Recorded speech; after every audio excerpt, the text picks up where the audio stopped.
सब लोग अपने मतलब के लिए जीते हैं। जब आप जिंदगी में हारने लगे तब आपको भगवत गीता सही रास्ता दिखा सकती है। भगवत गीता आपको जीना सिखाती है। आपसे लोग जब तक बात करते हैं जब तक उसका काम पूरा नहीं होता। अगर आप ज़िंदगी में सफलता हासिल करना चाहते हैं तो भगवत गीता आपको पढ़नी चाहिए। जो कोई भगवत गीता के पाठ को पढ़ता या सुनता है उसे मोक्ष की प्राप्ति होती है। भगवत गीता के पाठ से हमें शांति प्रदान होती है। भगवत गीता में बताया गया है कि हमें किसी से भी अंधा प्रेम नहीं करना चाहिए।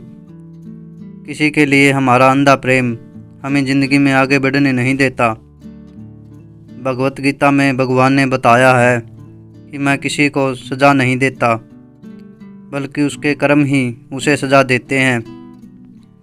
भगवत गीता के शब्दों को जीवन में उतारने से हमारा जीवन सफल हो जाता है और काम वासना लोभ से निकलने का हमें रास्ता मिलता है। ज़िंदगी में पछतावा करना छोड़ दो। कुछ ऐसा करो कि लोग तुम्हें छोड़ देने पर पछताएं। भगवत गीता में कहा गया है कि जीवन में हमें सबसे ज़्यादा दुख अपने ही देते हैं। हमें किसी पर भी भरोसा नहीं करना चाहिए। कोई कुछ भी बोले, समय को शांत रखो, क्योंकि धूप कितनी भी तेज हो समुद्र को सुखा नहीं सकती। भगवान को छोड़कर कोई अपना नहीं होता और हम भगवान को छोड़कर सबके पीछे पड़े हैं। भगवत गीता का पहला उपदेश ये है, क्यों व्यर्थ की चिंता करते हो, किससे व्यर्थ डरते हो, कौन तुम्हें मार सकता है। आत्मा न तो पैदा होती है और ना ही मरती है। हमें व्यर्थ की चिंता को छोड़कर भगवान में मन लगाना चाहिए। हमें किसी को बार बार माफ़ नहीं करना चाहिए। गीता का दूसरा उपदेश ये है, दुष्ट इंसान का आप कितना भी भला कर लो वो इंसान फिर भी आपको नुकसान पहुंचाएगा। बुरा व्यक्ति कभी भी अपनी फितरत को छोड़ नहीं सकता।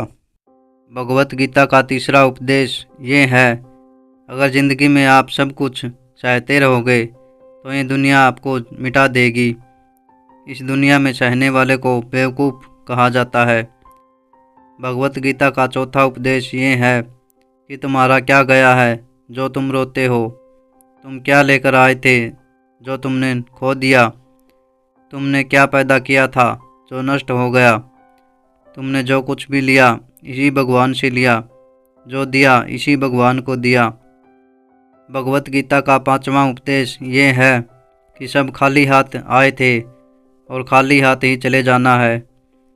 जो आज तुम्हारा है कल किसी और का था, परसों किसी और का होगा। तुम इसे अपना समझकर मस्त हो रहे हो। बस यही प्रसन्नता तुम्हारे दुखों का कारण है। सबको एक दिन चले जाना है, इसलिए हमें कभी भी अहंकार और किसी के साथ बुरा व्यवहार नहीं करना चाहिए।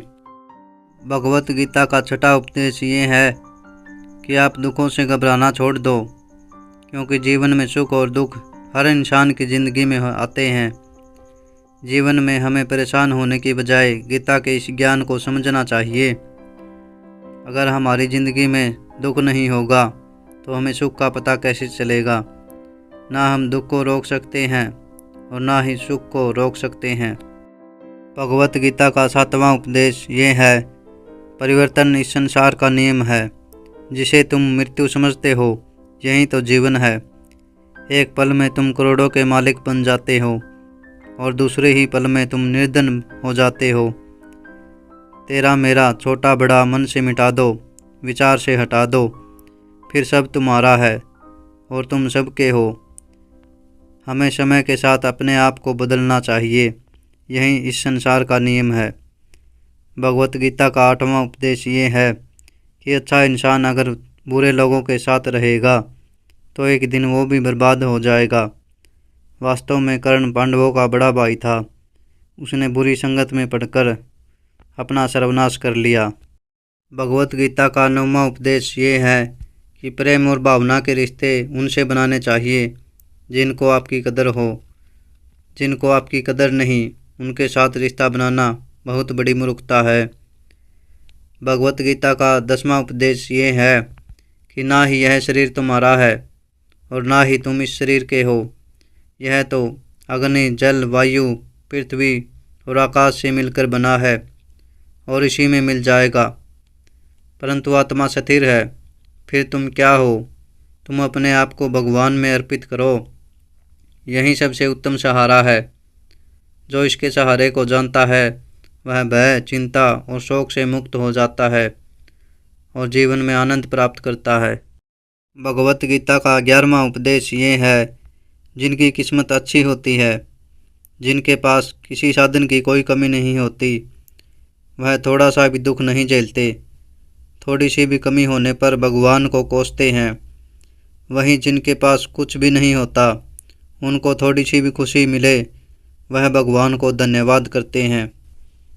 भगवत गीता का 12वां उपदेश ये है कि आत्मा अमर है। ये पुराने शरीर को छोड़कर नया शरीर धारण करती है। यही प्रक्रिया निरंतर चलती रहती है। इस आत्मा को किसी शस्त्र के द्वारा काटा नहीं जा सकता और ना ही इसे अग्नि जला सकती है। भगवत गीता का 13वां उपदेश ये है, जो विधाता के लेख में होता है उसी का फल हमें मिलता है।